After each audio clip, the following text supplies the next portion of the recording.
اور خبر لاہور سے، جہاں عدالتوں کی تقسیم کے خلاف لاہور ہائی کورٹ بار کی اپیل پر وکلاء کے جزوی احتجاج جاری ہے۔ لاہور بال کے وکلاء کا دھرنا دینے کا اعلان۔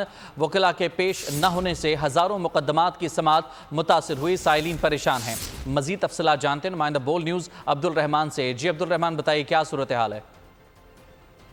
جی بالکل، عدالتوں کی تقسیم کے خلاف لاہور ہائی کورٹ بار اور لاہور ڈسٹرکٹ بار کے جانب سے جو اپیل کی گئی تھی، اس کے تناظر میں وکلاء جو ہے عدالتوں میں آج جزوی طور پر پیش نہیں ہو رہے۔ وکلاء ارجنٹ کیسز میں صرف لاہور ہائی کورٹ میں پیش ہوئے ہیں، جبکہ سیشن عدالتوں میں وکلاء کی اکثریت جو ہے اپنے مقدمات کے سلسلے میں پیش نہیں ہوئی۔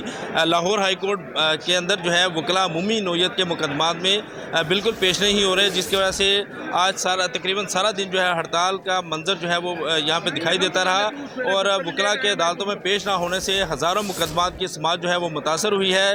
یہاں یہ بھی بتاتا چلوں کہ لاہور ہائی کورٹ اور سیشن عدالتوں میں پولیس کی بھاری نفری جو ہے وہ تعینات کی گئی ہے۔ تمام داخلی اور خارجی راستوں پر جو چیف جسٹس بلاک ہے اس کی طرف آنے جانے جو راستے ہیں وہاں پہ، اور راہداریوں احاطوں میں بھی پولیس کی جو تفصیلات کے لیے سبسکرائب کریں اور بیل دبائیں تاکہ کوئی خبر رہ نہ جائے۔